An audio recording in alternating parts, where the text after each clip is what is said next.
हमने जनरेटर की फेज़ ए बनाई, फिर इस जनरेटर की फेज़ फिर जिसको नाम देते हैं DLG फॉल्ट।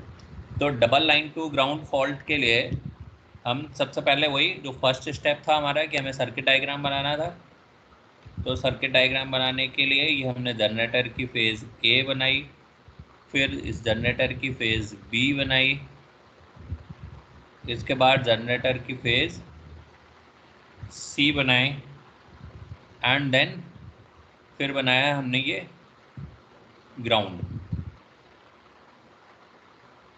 इसको हमने ग्राउंड कर दिया। ग्राउंड से फेज सी तक का जो वोल्टेज है दैट इज VC, जो बी तक का जो वोल्टेज है दैट इज VB, और जो ए तक का वोल्टेज है वो है VA। This is phase A, this is phase B, this is phase C. अब मैं यहाँ पे कह रहा हूँ कि double line to ground fault, यानी एक ये लाइन है और एक ये वाली लाइन है, ये दोनों लाइन ग्राउंड से टकरा रही हैं। तो जो है ये इनको हमने मान लिया कि ये एक फॉल्ट इम्पीडेंस ZF है, ये एक दूसरा जो है ना ये भी एक फॉल्ट इम्पीडेंस है ZF, और इसके बाद ये दोनों एक कॉमन इम्पीडेंस ZG, इसके साथ ये ग्राउंड से टकरा रहे हैं। तो तब जाके ये फॉल्ट हो रही है double line to ground fault, यानी LLG फॉल्ट। अब जो सेकंड स्टेज होती है इसमें सर्किट हमने बना लिया, नेक्स्ट हमें इसके लिए क्या करना है, बाउंड्री कंडीशन। जब बाउंड्री कंडीशन की बात करेंगे तो बाउंड्री कंडीशन में सबसे पहली कंडीशन जो हम इसमें अजम्पशन लेते थे कि इनके अलावा बाकी रेजिस्टेंस भी ज़ीरो होगा और करंट भी ज़ीरो होगा। तो सबसे पहली कंडीशन दैट IA फेज़ का जो करंट है वो क्या हो जाएगा, ज़ीरो, पहली चीज़। दूसरी चीज़, ये जो करंट है ये IB होगा, ये जो करंट है ये IC होगा, क्योंकि जो फॉल्ट पॉइंट से आउटगोइंग करंट को हम पॉजिटिव मान के चलते थे, ये भी हमने 4 एजम्पशन में माना था।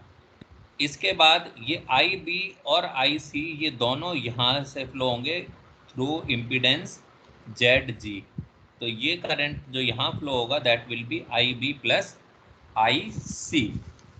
अब इसमें इस कंडीशन में बाउंड्री कंडीशन जो VB फेज का जो वोल्टेज है ये VB will be equal to, एक तो हमने boundary condition IA is equal to 0 कर लिया, दूसरा जो फेज B का जो वोल्टेज है ये वोल्टेज किसके बराबर होगा, इस पॉइंट से लेके इस पॉइंट तक का वोल्टेज प्लस यहाँ से लेके यहाँ तक का वोल्टेज। तो यहाँ से लेके यहाँ तक का वोल्टेज क्या होगा, ये करंट है IB, इम्पीडेंस है ZF। तो सबसे पहले ZF multiplied by IB plus इसमें इम्पीडेंस कितना है यहाँ पर ZG, करंट कितना फ्लो हो रहा है IB प्लस IC। तो ये क्या होगा ZG IB प्लस IC।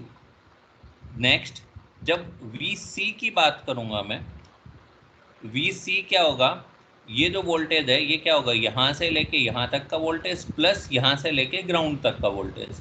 तो VC will be equal to, यहाँ पर ZC जो है ना करंट कितना फ्लो हो रहा है इसमें, यहाँ पर जो ZB है ZD की जगह, यहाँ ZB की जगह करंट क्या होगा, ये सॉरी ZB क्या है, ये ZF है, फॉल्ट इम्पीडेंस के थ्रू करंट फ्लो हो रहा है। तो this will B ZF into IC plus this will B ZG IB plus IC। ये जो है ना क्या हुआ, ये इक्वेशन बने आपके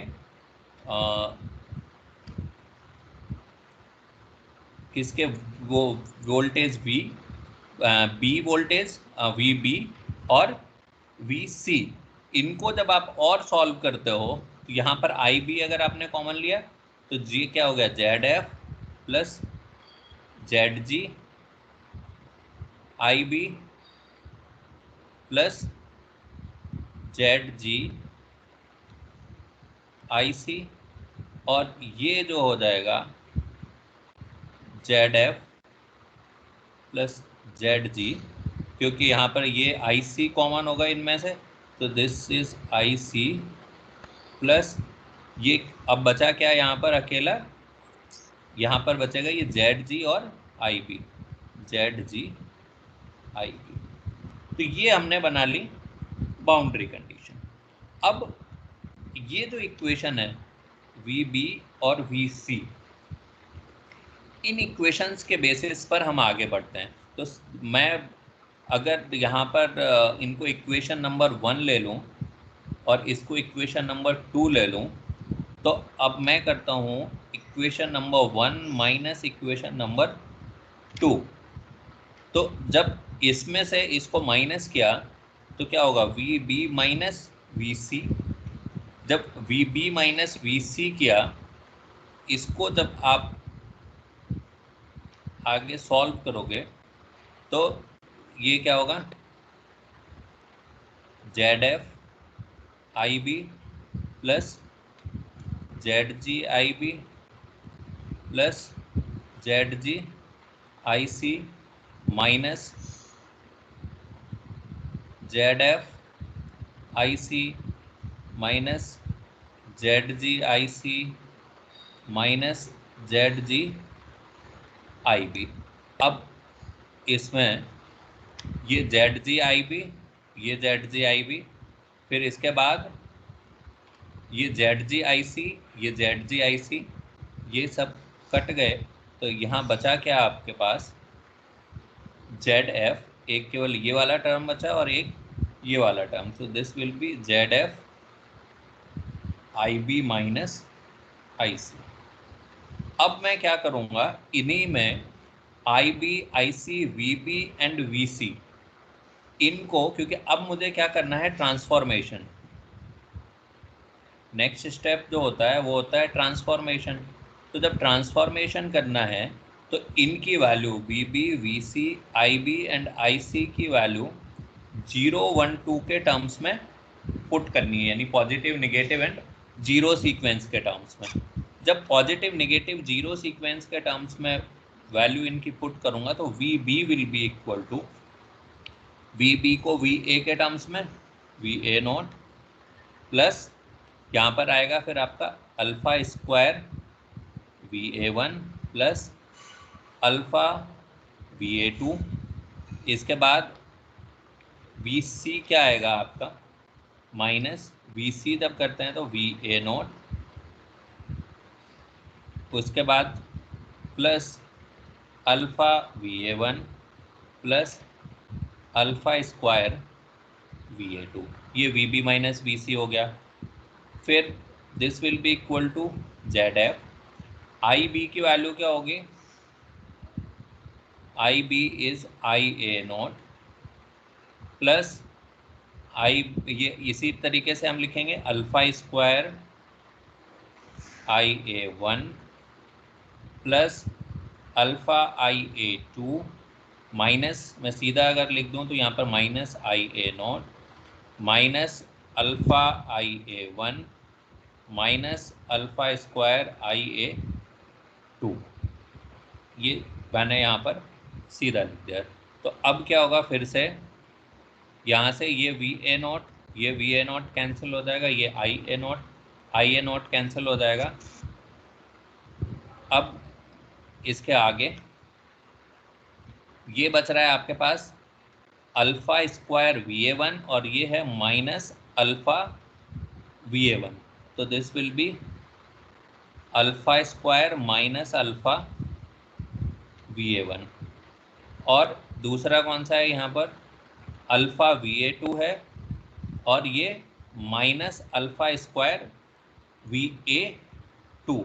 तो मैं क्या करूँ, यहाँ पर अगर माइनस पहले लिख लूँ यहाँ, तो alpha square minus alpha VA2, और जब इक्वल टू के जब मैं यहाँ गया नेक्स्ट साइड तो ये हो गया ZF को भी जब आप यहाँ सॉल्व करते हो तो ये अल्फ़ा स्क्वायर IA1 और ये माइनस अल्फ़ा IA1, तो alpha square minus alpha IA1।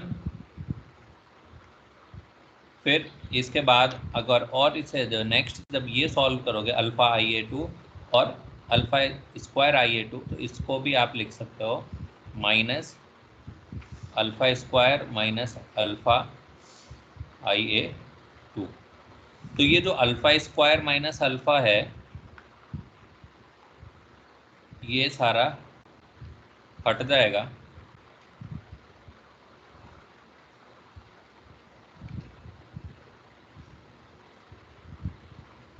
तो ये जो बच रहा है आपके पास that will be VA1 minus VA2, this will be equal to ZF IA1 minus IA2। अब इसी को और जब आप थोड़ा सा सॉल्व करते हो तो हम इसमें से A1 के कंपोनेंट एक तरफ कर लें और A2 के एक तरफ, मीन्स पॉजिटिव सीक्वेंस एक तरफ एंड नेगेटिव सीक्वेंस एक तरफ, तो this will be equal to VA1 minus ZF IA1 और this will be equal to VA2 minus ZF IA2।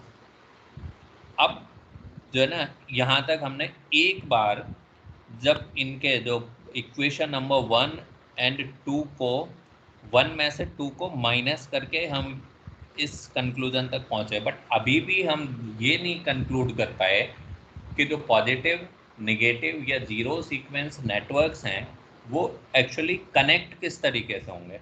तो अब मैं फिर से क्या करूं, ये इक्वेशन नंबर 1 और जो 2 थे इन्हीं को लेता हूं और मैं इनको करता हूं ऐड। तो अब मैं क्या करूंगा, equation number 1 plus equation number 2, तो अब मैं VB और VC को ऐड करूंगा।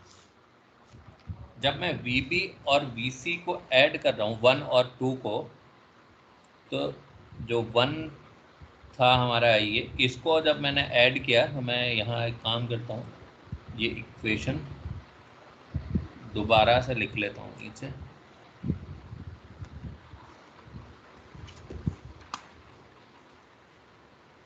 जिससे ऐड करने में थोड़ी सी आसानी हो जाएगी।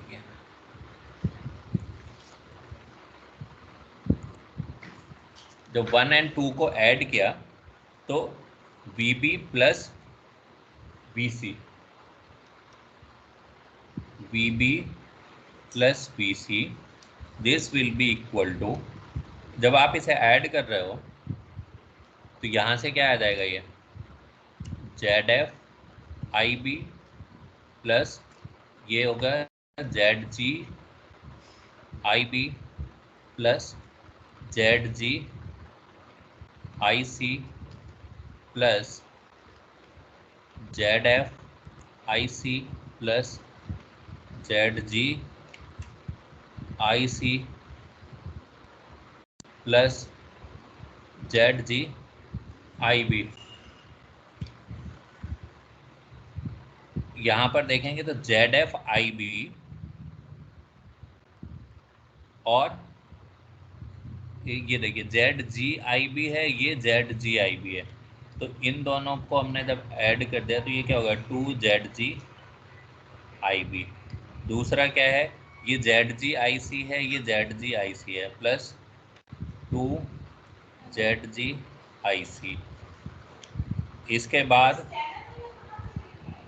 प्लस ये ZF IB है, ये ZF IC है, plus ZF IB plus IC, तो यानी 2ZG IB plus IC plus ZF IB plus IC. So this will be equal to 2 ZG plus ZF IB plus IC. ये हुआ हमारे पास अभी तक VB और VC को सॉल्व करने पर. अब मैंने जब इनको सॉल्व किया कि इनको किया ऐड. अब अगेन मुझे यहाँ पर क्या करना होगा, इनको VB और VC को इनके सीक्वेंस कंपोनेंट से रिप्लेस करना होगा. तो again replacing VB, VC, IB and IC by their sequence components in terms of phase A. A phase के सीक्वेंस कंपोनेंट के टर्म्स में. तो VB को फिर से मैं जब यहाँ ए फेज के सीक्वेंस के टर्म्स में रिप्लेस करूँगा तो ये हो जाएगा VA0 प्लस, जैसे अभी हमने ऊपर रिप्लेस किया था, alpha square VA1 plus alpha VA2 plus VA0. अब VC की जगह लिखूँगा तो VA0 plus alpha VA1 plus alpha square VA2. This will be equal to ZF, ये सॉरी चलो उल्टा लिख दिया, ZF प्लस 2 ZG. IB की जगह वैल्यू आएगी IA0 plus alpha square IA1 plus alpha IA2 plus IA0 plus, अब मैं IC की जगह वैल्यू रख रहा हूँ तो IA0 plus alpha square IA1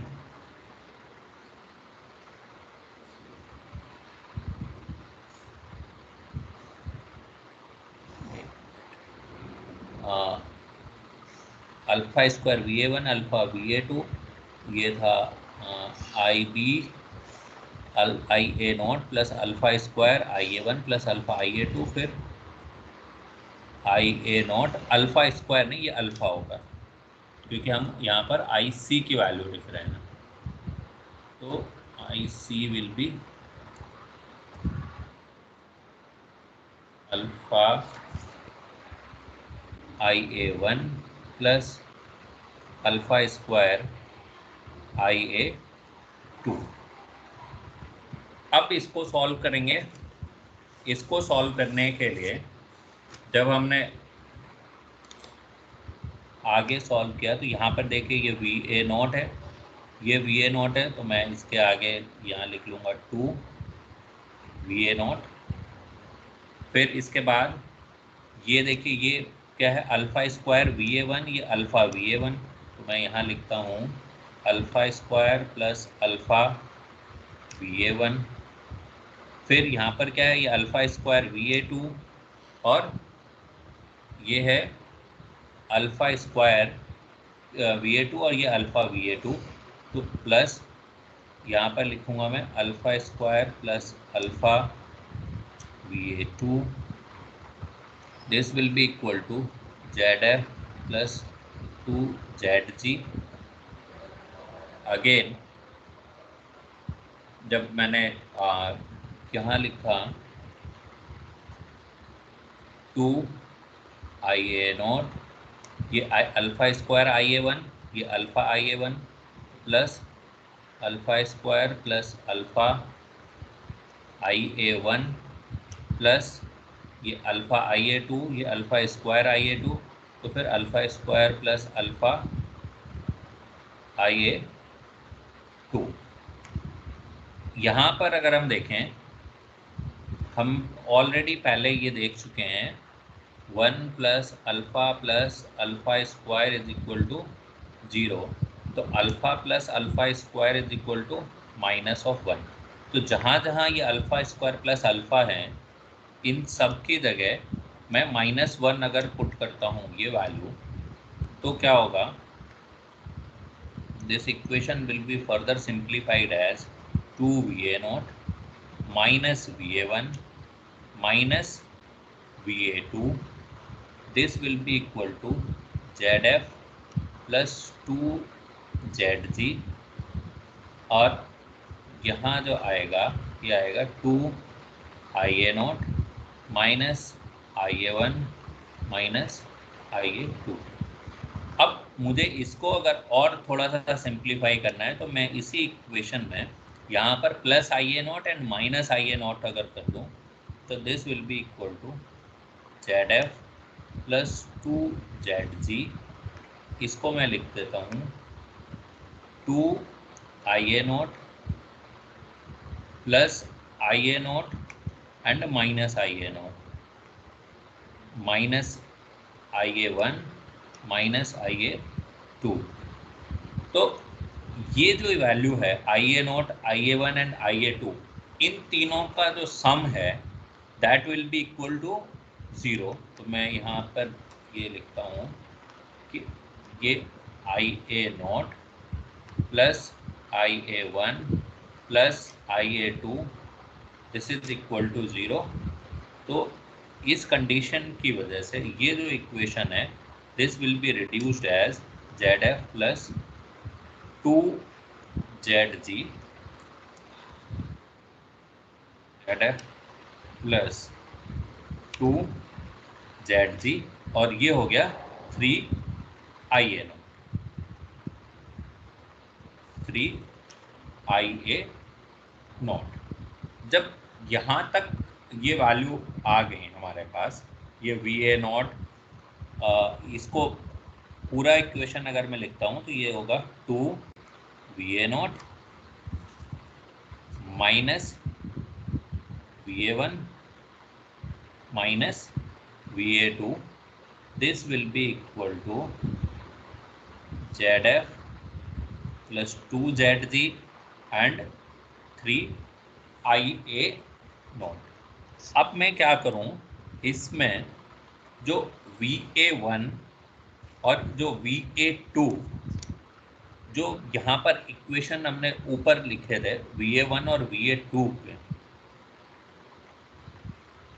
ये वाला इक्वेशन यहाँ पर था कि VA1 minus ZF IA1 this will be equal to VA2 minus ZF IA2। इस इक्वेशन से मैं अगर VA2 की वैल्यू, क्योंकि यहाँ पर हमें सारे के सारे एक ही सीक्वेंस कंपोनेंट के टर्म्स में चाहिए, तो यहाँ पर है ये VA0 है, ये VA1 है, ये VA2 है। तो यहाँ पर मैं क्या करूँ, VA2 की वैल्यू इस इक्वेशन में अगर मैं पुट करूँ तो ये जो इक्वेशन था मैं इसको फिर से यहाँ से कॉपी,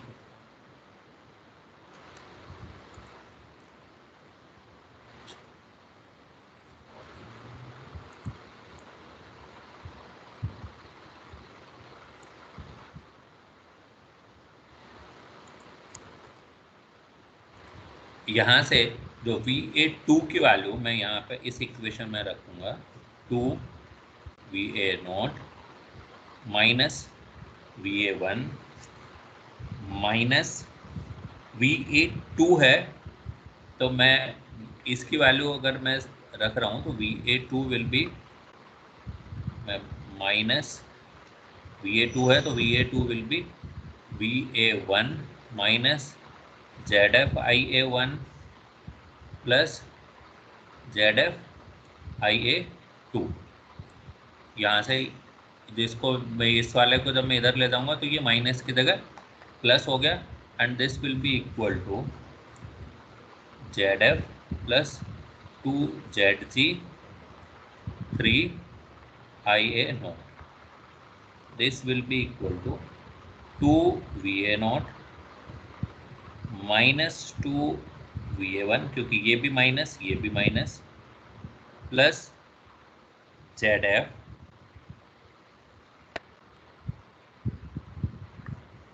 IA1 माइनस यहाँ पर ZF IA1, और ये हो जाएगा minus ZF IA2। This will be equal to ZF plus 2ZG 3IA0।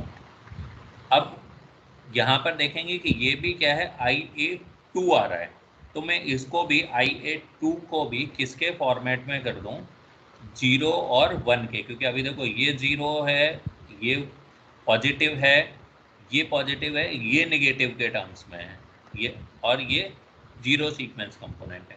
तो मैं इस जो नेगेटिव सीक्वेंस है इसको भी पॉजिटिव एंड जीरो सीक्वेंस के टर्म में अगर लिखूं तो IA0 plus IA1 plus IA2 this is equal to 0। क्यों? क्योंकि ये किसके इक्वल है, IA के।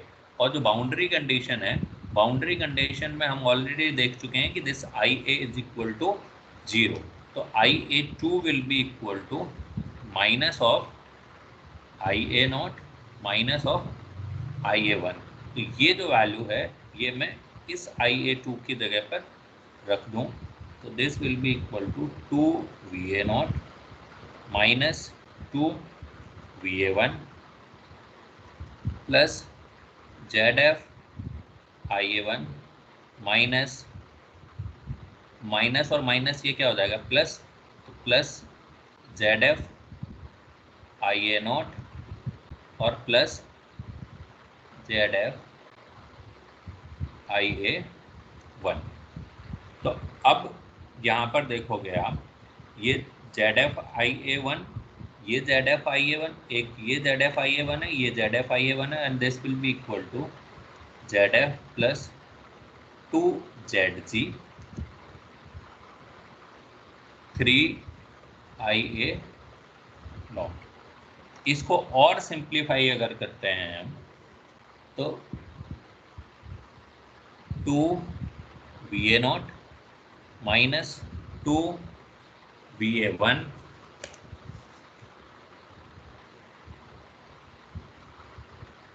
फिर ये क्या है 2ZF IA1 plus 2ZF IA1। ये जो है ना ZF IA0, इसको मैं अगर इस साइड ले जाऊं क्योंकि IA0 इस साइड है, तो ये क्या होगा 3ZF IA0 minus ZF IA0 plus ये कितना हो जाएगा 3 to the 6 ZG IA0। तो this will be equal to 2VA0 minus 2VA1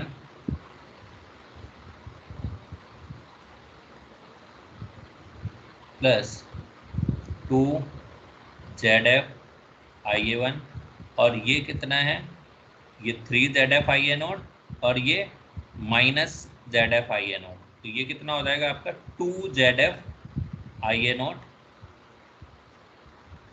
this will be equal to 2ZF IA0 plus 6ZG IA0। VA0 minus ZF plus 3ZG IA0, this will be equal to VA1 minus ZF IA1। जब इस equation को solve करोगे, यहाँ पर आप देख रहे हो ना कि ये 2 है, ये 2 है, ठीक है, ये 2 है, ये भी 2 है, ये भी, ये क्या है 6 है। तो जो ये 6 है, ये जो टर्म है यहाँ से, इसको और सॉल्व किया जब आपने, तो ये देखो ये जो VA1 और ZF IA1 इन दोनों टर्म को तो ले गए आप इस साइड, मतलब नेगेटिव साइड के जीरो सीक्वेंस कंपोनेंट आपने एक तरफ कर लिए और पॉजिटिव सीक्वेंस एक तरफ कर लिए। तो ये जो VA0 2VA0 और जब हम और इधर लाएंगे तो ये क्या होगा ZF प्लस 6ZG है ना, तो ये 2 बाहर लिया तो ZF प्लस 3ZG, तो ZF प्लस 3ZG और ये IA0। तो जीरो सीक्वेंस कंपोनेंट एक साइड, पॉजिटिव सीक्वेंस कंपोनेंट एक साइड। तो यहाँ 2 स्टेप मैंने कट कर दिया है ना, अगर और एक्सपेंड करके लिखते तो 2 स्टेप के बाद यहाँ पहुँचते।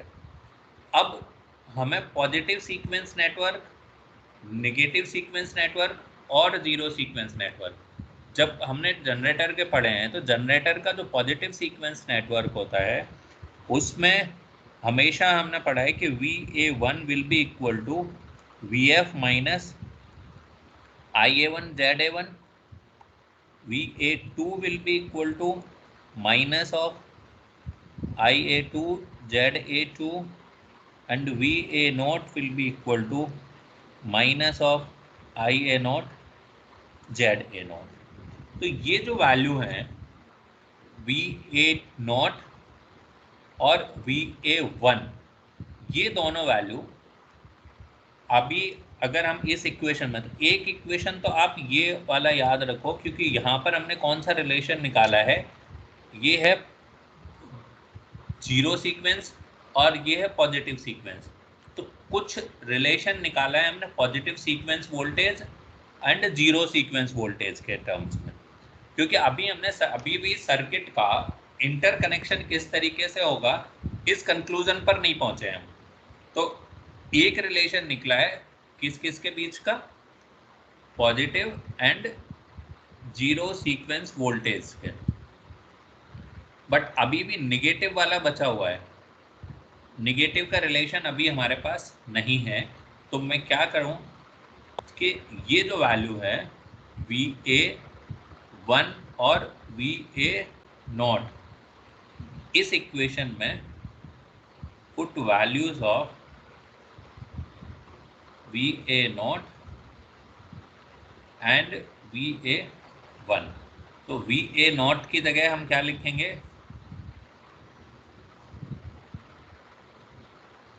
माइनस ऑफ ये माइनस ऑफ IA0 ZA0। तो माइनस ऑफ, यहाँ हम ऊपर ZF IA लिखते आए हैं ना, तो इस तरीके से तो मैं लिखता हूँ ZA0 IA0 minus of ZF plus 3ZG IA0।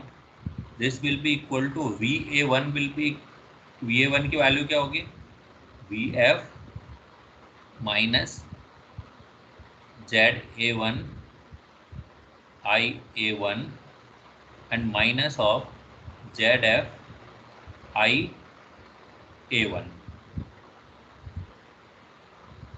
जब इसको हमने सॉल्व किया तो this will be equal to ये VF, this VF minus ZA1 plus ZF IA1, this will be equal to minus, हमने यहाँ से कॉमन ले लिया तो ये ZA0 plus ZF plus 3ZG IA0। तो एक रिलेशन अभी हमने, अब ये निकला, ये था हमारा ये positive sequence and negative sequence current के टर्म्स में। यहाँ हमारा था ये positive sequence and negative sequence voltage के टर्म्स में। अब क्या करूँ इसमें, मैं जो VA1 और VA2, ये जो वैल्यू थी ना VA1 और VA2, इनकी वैल्यू रखूँ मैं किस इक्वेशन में, ये जो ये इक्वेशन हमने निकाला था, इस इक्वेशन में अगर मैं VA1 और VA2 की वैल्यू लिखूं तो VA1 की वैल्यू है VF माइनस IA1 ZA1। मैं Z और I का सीक्वेंस लिख रहे हैं तो फिर मैं उसी तरीके से लिखता हूँ, F minus ZA1 IA1 minus ZF IA1। This will be equal to VA2 की वैल्यू है यहाँ पे माइनस ZA2 IA2, तो minus ZA2 IA2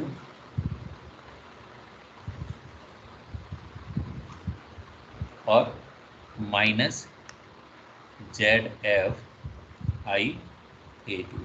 So this will be equal to VF minus, यहाँ से IA1 मैंने कॉमन लिया, IA1 ZA1 plus ZF, this will be equal to minus of ZA2, ये माइनस बाहर लिया तो ZA2 प्लस ZF IA2.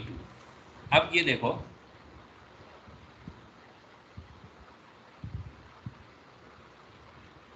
एक रिलेशन हमारा ये आया. इन इक्वेशंस को जब हम देखते हैं तो ये हमारी वैल्यू क्या है, ये VF minus IA1 ZA1 plus ZF, ये किसके इक्वल टू है, ZA2 प्लस ZF के. ठीक है.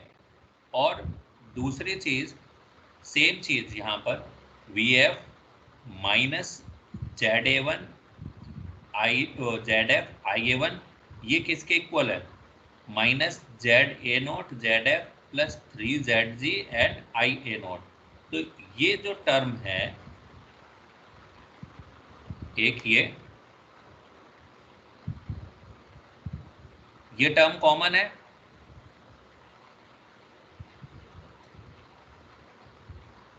ये जो टर्म है और ये जो टर्म है, ये दोनों कॉमन है. तो इनसे हम क्या कंक्लूड क्या कर पाएंगे कि VF minus IA1 ZA1 plus ZF, this will be equal to minus ZA2 plus ZF. इसका भी IA2 मैं पहले ही लिख लेता हूँ जैसा इसमें लिखा हुआ है, IA2 and this will be equal to, इसका जो तीसरा टर्म ये था, minus of IA0 ZA0 plus ZF plus 3Z. ये यानी एक हमारा कौन सा हो गया यहाँ पर, ये हमने पॉजिटिव सीक्वेंस वाला है, ये नेगेटिव सीक्वेंस कंपोनेंट है और ये जीरो सीक्वेंस. तो positive, negative and zero sequence component तीनों अब हमने यहाँ पर देख लिए कि इस तरीके से आ रहे हैं, ये इक्वेशन आ रहे हैं. इनके बेसिस पर अगर हमें रिलेशनशिप निकालना है कि इनमें क्या रिलेशन निकला और सर्किट किस तरीके से कनेक्ट होगा, तो आप देखोगे कि अगर पॉजिटिव सीक्वेंस में ये तीनों जो है ना, हम वोल्टेज हैं ये तीनों, तो पॉजिटिव सीक्वेंस के केस में अगर वोल्टेज है, वोल्टेज में पॉजिटिव सीक्वेंस इम्पीडेंस के साथ अगर एक ZF कनेक्ट कर दें, तो इस इम्पीडेंस के थ्रू अगर पॉजिटिव सीक्वेंस करंट फ्लो हो रहा है तो VF minus this drop, this will be equal to negative sequence impedance के सीरीज में एक इम्पीडेंस ZF कनेक्ट हो. तो अब मैं अगर इसका कनेक्शन डायग्राम ड्रॉ करूं तो जो है ना, जनरेटर का जो पॉजिटिव सीक्वेंस नेटवर्क है वो हमेशा हम ड्रॉ करते हैं एक कांस्टेंट EMF और उसके साथ उसका पॉजिटिव सीक्वेंस इम्पीडेंस, और इसके साथ हमने क्या कनेक्ट किया यहाँ पर, ZF. तो ये क्या हो गया, ZA1, ये होगा हमारा VF और ये हो गया ZF, और जो करंट फ्लो हो रहा है इस डायरेक्शन में दैट इज IA1. तो ये जो रिप्रेजेंट कर रहा है, ये किसको रिप्रेजेंट कर रहा है, हमारे पॉजिटिव सीक्वेंस नेटवर्क को. अब ये जो वोल्टेज है same, this will be equal to negative sequence के केस में, नेगेटिव सीक्वेंस नेटवर्क मैं ड्रॉ करूंगा तो ये ZA2 और इसके साथ सीरीज में एक कनेक्ट करूंगा ZF, और नेगेटिव में कोई EMF नहीं होता, इसमें जो करंट फ्लो होगा दैट विल बी IA2. तो ये दोनों वोल्टेज क्या हैं, बराबर हैं. तो एक ये कनेक्शन बना हमारा. जब मैं जीरो सीक्वेंस कंपोनेंट पर जाऊंगा तो जीरो सीक्वेंस नेटवर्क अकेला क्या होता है, आई ए नॉट और जेड ए नॉट, तो मैं क्या करूँगा यहाँ पर जेड ए नॉट। बट अगर इसका ये कब होगा इस वोल्टेज ड्रॉप के इक्वल, जब इसमें एक फॉल्ट इम्पीडेंस और एक 3 टाइम्स ऑफ जेड जी और कनेक्ट करो। तो मैं यहाँ पर एक फॉल्ट इम्पीडेंस और एक 3 टाइम्स ऑफ जेड जी अगर और कनेक्ट करूँ तो ये हो जाएगा 3 जेड जी, ये होगा जेड एफ और ये होगा जेड ए नॉट। अब ये तीनों वोल्टेज क्या हैं, इक्वल हो गए जब तो, और इसके थ्रू जो ये करंट फ्लो हो रहा है ये है आई ए नॉट। तो interconnection of positive, negative and zero sequence network, इस रिलेशन से हमने यहाँ पर कंक्लूड कर पाया। अब मैं अगर जो है ना इस केस में आई ए वन निकालूं, तो ये जो आई ए वन होगा क्या, दिस आई ए वन अगर हमने फाइंड करना है तो देखो ये वोल्टेज मल्टीप्लाइड वो डिवाइडेड बाय इस पूरे सर्किट का, ये जो जितना भी ये सर्किट है इस पूरे का इम्पीडेंस, दिस विल बी, अगर मैं इसको जेड इक्विवेलेंट मानता हूँ तो I A one will be equal to V F upon Z equivalent. And Z equivalent की वैल्यू क्या होगी, ये सारे सीरीज में कनेक्ट है, ठीक है, वो इसके साथ पैरेलल में कनेक्ट होगा और वो जो एक कंपोनेंट होगा वो इसके साथ कैसे कनेक्ट होगा, सीरीज में। तो इनका जो पैरेलल कॉम्बिनेशन क्या होगा, Z equivalent will be equal to Z A one plus Z F और इसके साथ इन दोनों ब्रांचेस का पैरेलल कॉम्बिनेशन। तो पैरेलल कॉम्बिनेशन क्या होता है, प्रोडक्ट बाय सम। तो this will be Z A two plus Z F multiplied by Z A not plus Z F plus 3 Z G upon ये Z A two plus Z A not plus ये Z F और ये Z F क्या हो जाएगा 2 Z F plus 3 Z जी। और जब आई A one निकालोगे तो वी एफ में इसका डिवाइड कर दोगे।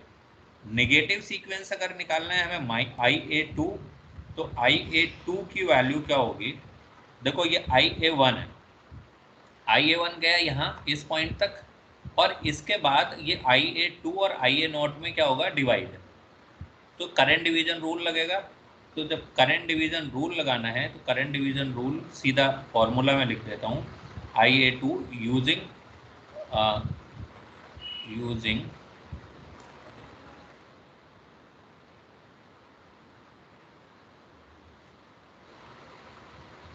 करंट ही लिखा जा रहा है, यूजिंग लिखना चाह रहा हूँ, लिखा जा रहा है current, using current division rule IA2, this IA2 will be equal to minus of IA2 minus of IA1 ZA0 plus ZF plus 3 ZG upon ZA2 plus ZA0 plus 2 ZF plus 3 ZG। जब special condition अगर आपको जो है ना इसमें अगर zero sequence current निकालना है तो I A naught this will be equal to minus of I A one plus I A two. आप किसी भी नोड पर अगर यहाँ पर अगर आप केसीएल लगाते हो तो this plus this will be equal to 0। ये एक और किससे और ये प्रूव बन हो रहा था इस सर्किट का, क्योंकि हमने I A is equal to 0, this will be equal to I A not plus I A one plus I A two. तो ये एक इससे भी ये कंडीशन सेटिस्फाई हो रही है इस नेटवर्क से। स्पेशल कंडीशन में जहाँ पर आपको जो है ना, अगर ZF इज इक्वल टू 0 रख दोगे तो ये इक्वेशन आपका सॉल्व होगा किसके लिए, for voltage fault. Voltage fault में ZF इज इक्वल टू 0, तो IA1 will be equal to VF upon ZA1 plus ZA2 ZA0 plus 3ZF upon ZA2 plus ZA0 plus 3ZG। ये स्पेशल केस है।